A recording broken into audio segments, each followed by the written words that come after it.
Listen closely, because this might be the last calm moment you get. When society breaks, no one's rushing to trade gold. No one's offering silver for safety. They're hunting for what works, what keeps their blood clean, their bodies warm, and their minds sharp. That's the brutal truth no one wants to say out loud. In collapse, value flips and the smartest preppers, they're not hoarding treasure. They're locking down items that turn into survival currency when the grid dies for good. You think gold will buy you food?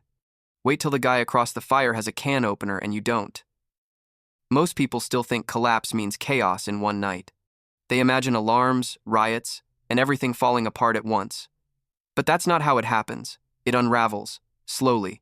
Bit by bit, comfort dies, and need takes its place. And the things people never cared about yesterday become priceless overnight. That's what this list is. 7 products that look average today, but when systems fall, they'll outrank gold, cash, and crypto. I'm not just naming gear. I'll tell you how I'd use it, why it matters, and then I want your take. Because the folks who laugh at this now, they'll be the ones trading watches for wet wipes when it's too late to think. Number 1. Steel wool fire in your pocket. You want to know what's worth more than gold after a collapse? Fire. And steel wool gives it to you anytime, anywhere. Most people look at steel wool and see a cleaning pad, a throwaway kitchen item. But smart preppers? They see ignition silent, reliable, and absolutely lethal in its simplicity. Let's break it down. Steel wool, especially the fine-grade stuff, ignites instantly with just a spark.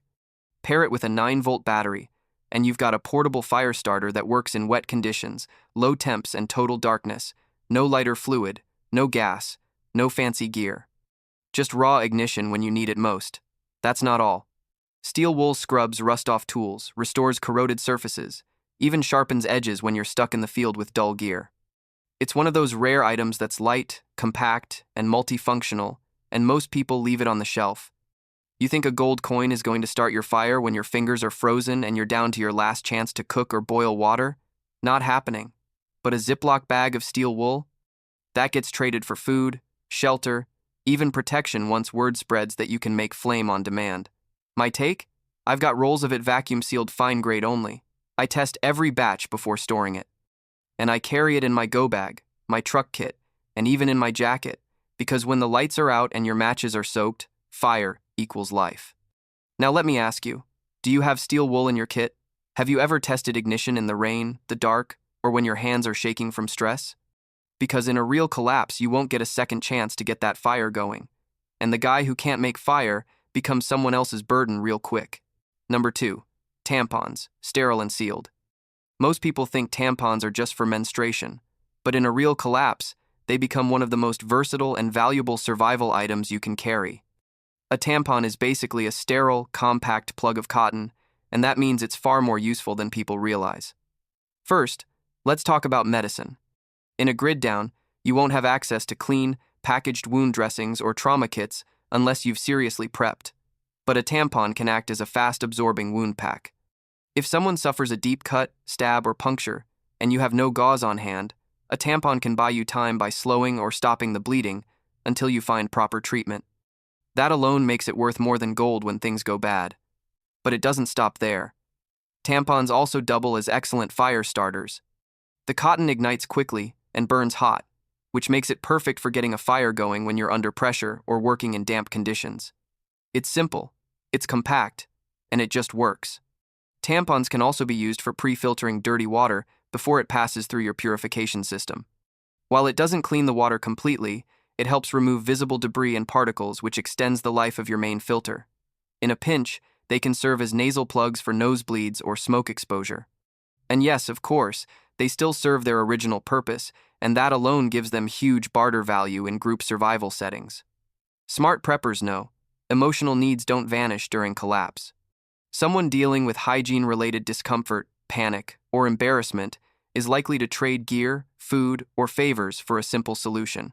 You show up with sealed hygiene supplies when no one else has them? That's not just preparedness, that's leverage. What's my take? I always carry tampons in every major kit. They're sealed, sterile, lightweight, and take up virtually no space. I've even used one during a training drill when someone took a blade cut across the thigh, packed it, sealed it, and it worked until we got proper medical care. So think about it. Are you stocked up? Would you know what to do with one if blood started flowing and you had nothing else? Because when panic hits and people are bleeding or desperate, gold won't mean a damn thing. But the guy with real solutions? He runs the show. Number 3, mouse traps, standard snap traps. When people think about collapse gear, they go big rifles, generators, bunkers. But they miss the small things that keep you alive and in control. Mouse traps are one of those items. Cheap, lightweight, quiet, and completely underestimated. The most obvious use? Yes, catching rodents. In a long-term collapse, food storage attracts pests.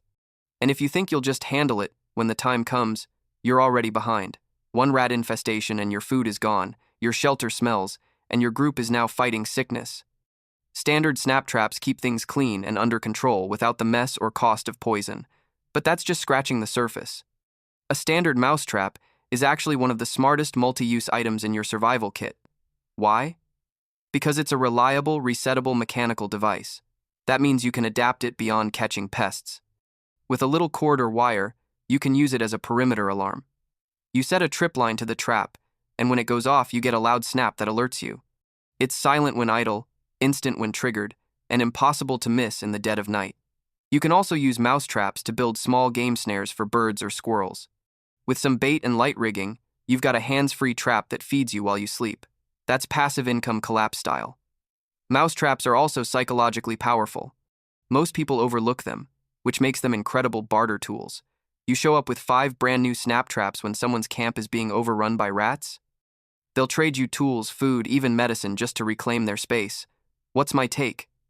I store them in every long-term supply bin. I vacuum seal packs of 5 with string and bait tucked inside. And I always carry 2 in my go bag, because when you're sleeping in unknown terrain, a few traps on the perimeter is better than nothing. They're quiet, effective, cheap, and most importantly, no one sees them coming. So let me ask you something real. Do you even have a single trap in your supplies? Have you ever set one in the field? Because if you're not catching, alerting, or bartering, you're just waiting. And collapse doesn't wait for anyone. Number 4, battery, operated aquarium air pump. This might sound strange at first, an aquarium air pump? Really? But stick with me, because this one tool can give you an edge most preppers don't even think about. And that's exactly why it's worth more than gold when things go dark. When the power grid collapses, water becomes one of the most fragile resources you've got. Not just in terms of access, but in storage.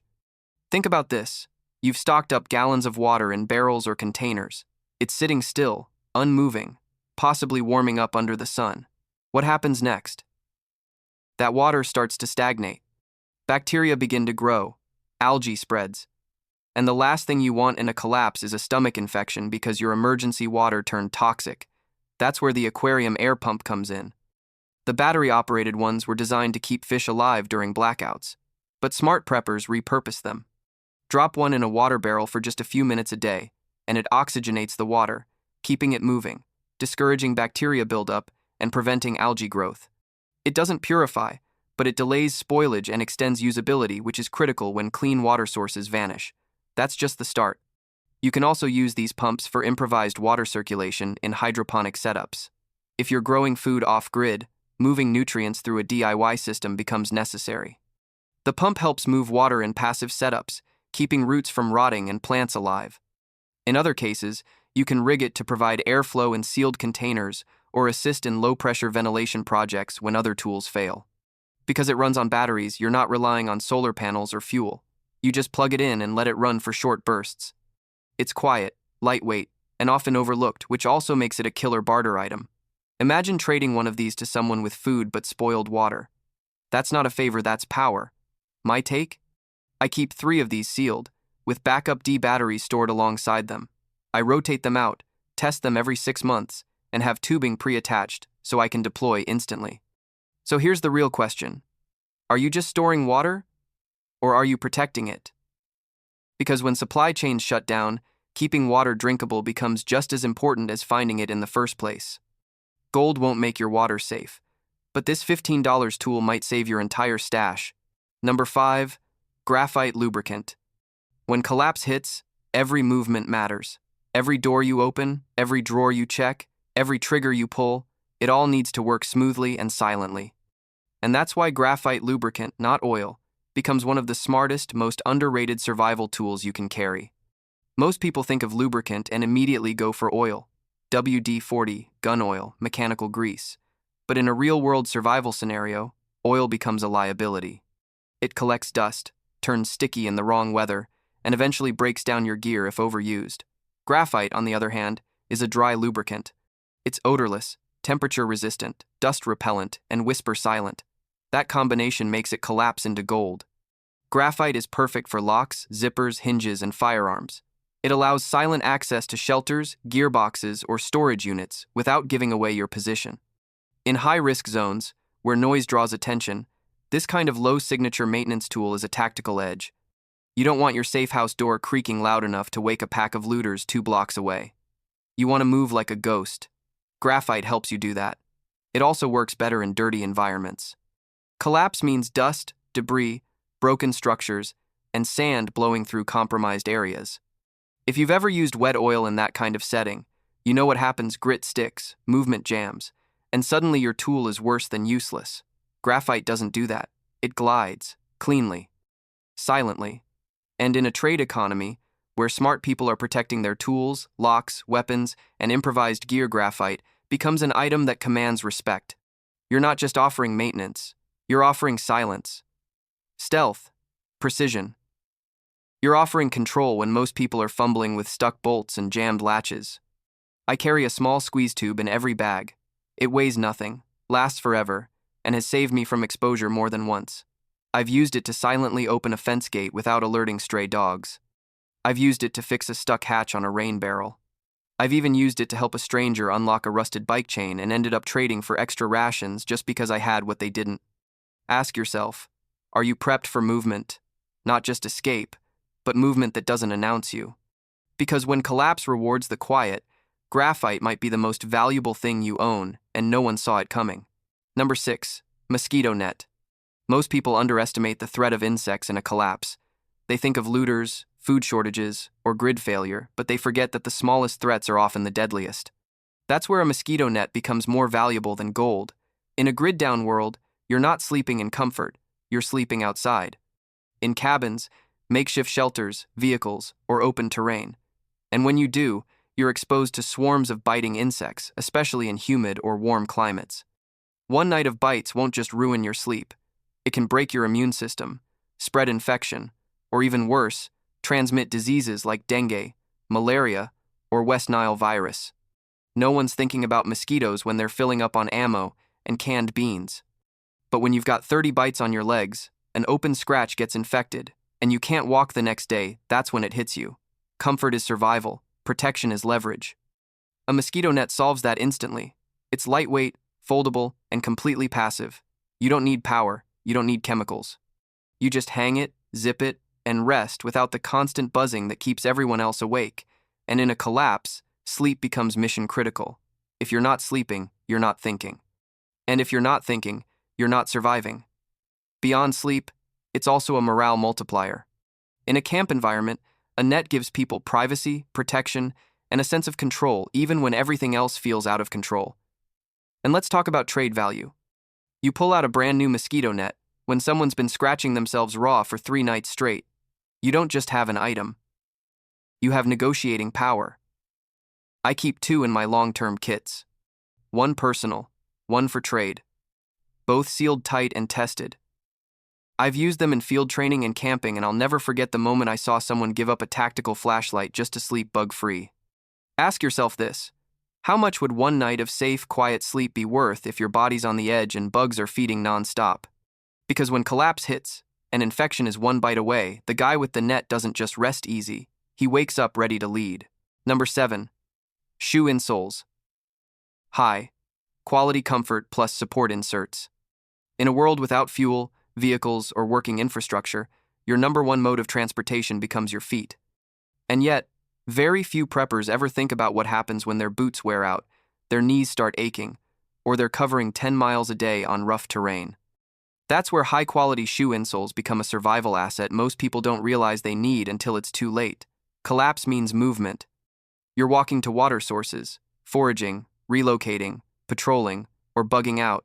And if your feet fail, your whole strategy collapses.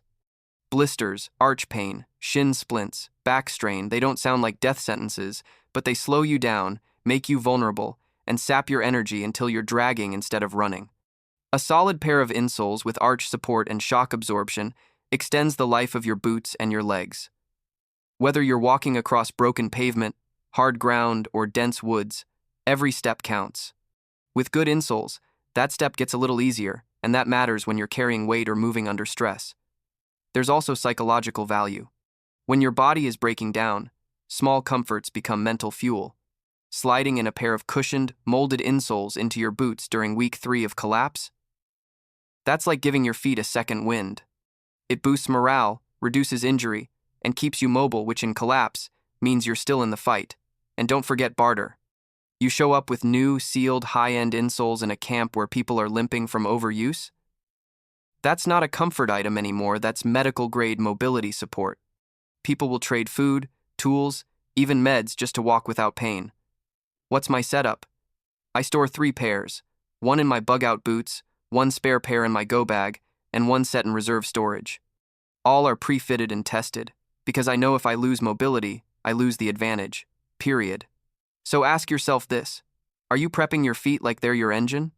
Or are you assuming your factory insoles will go the distance? Because when collapse hits, and the grid's gone and the roads are rubble, your life depends on every step. And the guy who can still run is the guy who survives. So now you know. In a world where gold loses its shine and cash becomes scrap, it's the quiet, underestimated gear like a sealed tampon, a piece of steel wool, or a pair of worn insoles that decides who makes it through and who fades out early. But here's the real test. Are you just watching, or are you actually preparing? Because survival doesn't reward curiosity, it rewards action. The ones who win when society collapses aren't the ones with flashy bunkers or viral bug-out tours. They're the ones who notice the details. Who stacked the right gear? Who thinks 2 weeks no, 2 months ahead? If you made it this far, it means you're not just curious. You're serious. You're thinking like a strategist. So here's what you do next. Hit that subscribe button right now. Not for me. Not for the algorithm. Do it for your future self, the version of you that's standing in the middle of blackout chaos while others panic, and you calmly pull out exactly what they forgot. This channel isn't entertainment. It's preparation. Every episode brings you one item, one mindset, one edge closer to being the one person who's ready when no one else is. So subscribe. Lock in. And when the collapse comes, you'll already be 2 steps ahead. Everyone else? They'll be wishing they did what you're about to do right now.